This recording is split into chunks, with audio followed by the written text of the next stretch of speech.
Parrainée par la Fondation Gisèle Faubert de Mercier, une maison de soins palliatifs ouvrira ses portes sur le territoire de la MRC de Roussillon dès 2019. On s'intéresse donc au dossier en compagnie de la chargée de projet au sein de l'organisme de Mercier, Audrey Chartier. Bonjour. Bonjour, merci pour l'invitation. Dans un premier temps, en fait, la Fondation Gisèle Faubert, ça s'adressait principalement aux enfants. Pourquoi avoir choisi de changer un peu la vocation de l'organisme? Bien, je veux rétablir les choses, là. On ne changera pas la vocation, on va ajouter une mission à celle qui est déjà existante. La mission qui est déjà en place va toujours rester en place. Pour nous, il est vraiment important de continuer la mission que Mme Faubert a mise en place. Malheureusement, Mme Faubert nous a quittés il y a 2 ans en maison de soins palliatifs. Alors, c'est suite à cette épreuve que les enfants ont repris le conseil d'administration, ont repris la fondation et ont décidé d'ajouter la mission. Dans le fond, c'était vraiment le côté sentimental, la chose qui a fait en sorte que les enfants ont voulu redonner à la communauté ce que Vaudreuil-Soulanges, parce qu'elle est décédée à Vaudreuil-Soulanges, ont voulu redonner à la communauté ce qu'il avait vécu, parce qu'il faut se dire que quand on perd quelqu'un en fin de vie en maison de soins palliatifs, c'est totalement différent du milieu hospitalier. Ce qu'ils ont vécu à cette époque-là, ils ont vécu beaucoup d'amour, ils ont vécu beaucoup de respect, beaucoup de soutien par rapport à la dure épreuve qui leur était mis sur leur chemin. Et par la suite, quand ils se sont rencontrés face au CA, ils se sont dit on doit redonner à notre communauté ce que l'on a vécu. Alors, c'est suite à ça, en l'honneur de Mme Faubert, que le projet, comme il n'y en a pas dans la région de proches, alors, parce que c'est très important aussi de pouvoir offrir une proximité aux gens en fin de vie, à la famille. Il y a des gens qui soutiennent ces personnes-là en fin de vie. Alors, c'est de là qu'est venu le projet. Puis c'est sûr que deuxièmement, bien, comme il n'y en avait pas, puis qu'il y avait un besoin flagrant parce qu'il y a un gros déficit au niveau gouvernemental. Là, quand on le regarde, le gouvernement soumet un lit pour 10 000 habitants. Alors, si on regarde la population des Jardins Roussillon, qui est MRC Roussillon et Jardins de Napierville, on a plus de 208 000 de population en 2015 et on n'a seulement que 8 lits en milieu hospitalier de soins palliatifs. Alors, juste là, il y a un gros déficit de 12 lits qui est très flagrant, là. Alors, quand on a vu ça, quand on a vu le besoin, on s'est dit, il est important pour nous de venir aider, exactement, de combler le déficit. Alors, et de là est venu le projet. Parfait. Et bien évidemment, le projet en est vraiment au stade embryonnaire parce qu'on parle d'une ouverture en 2019. Mais qu'est-ce que vous pouvez nous dire à l'heure actuelle sur le projet, sur comment ça s'enligne? Bien, le projet, dans le fond, je vais commencer par expliquer les objectifs. Les objectifs, nous, c'est 7,2 millions sur 3 ans qu'on veut ramasser afin d'ouvrir en 2019. On aimerait commencer à bâtir en 2018.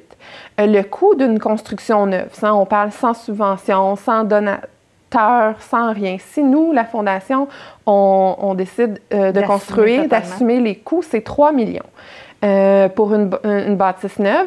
Puis on parle d'une opération. Opérer une maison de soins palliatifs, c'est 2,1 millions par année en moyenne.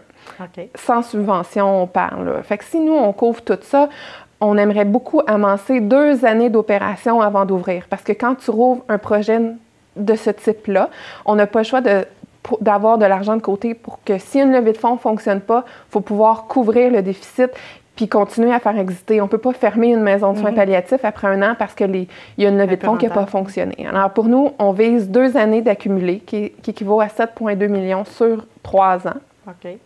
Alors, on en est là. Où est-ce qu'on en est dans le projet en ce moment? On est on est au gouvernement, on est en attente de la réponse pour faire justement ajouter la mission de la maison de soins palliatifs à notre statut de fondation. On a déjà obtenu tous les appuis de des députés, Mme Brenda Shanahan, on a l'appui de M. Jean-Claude Poisson, M. Alain Terrien. Par la suite, on a aussi obtenu l'appui à l'unanimité des 11 MRC Roussillon, des 11 villes de la MRC. C'est autant des villes que des municipalités. Là. Alors, eux nous appuient aussi dans le projet. On a d'autant plus mis sur place plusieurs comités afin d'avoir plusieurs levées de fonds parce qu'on s'entend que 7,2 millions, c'est de l'année et il faut que ce soit des événements d'envergure assez majeurs. Par la suite, on a aussi, on veut... afin d'être plus transparent, parce qu'en ce moment, ce qu'il faut comprendre, c'est que la Fondation, c'est une fondation qui est qui est privé. Okay. Alors, c'est géré au sein de la même famille.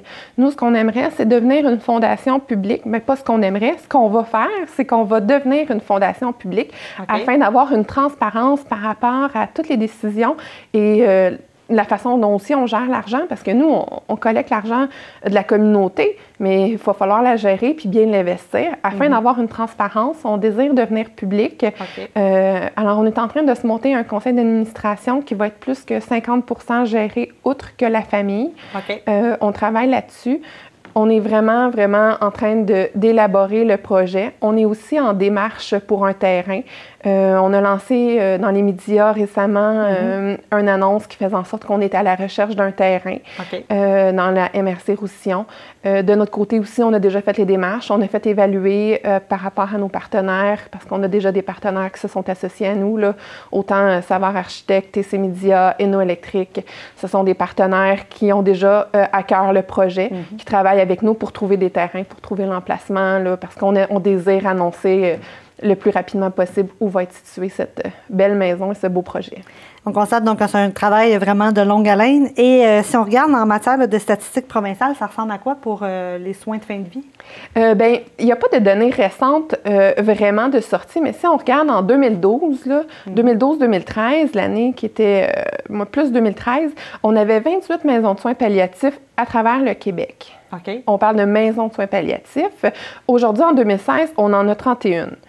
À l'époque, en 2013, on pouvait dire qu'on avait 235 lits en maison de soins palliatifs, qui équivaut à 33 % des lits de soins palliatifs à travers le Québec, en milieu autre que hospitalier. Là, si on regarde, nous, on couvrait avec les maisons de soins palliatifs 33 %, ce qui est quand même beaucoup parce qu'on se dit que c'est des fondations qui gèrent le projet et on diminue, dans le fond, la lourdeur au niveau gouvernemental des soins en palliatif.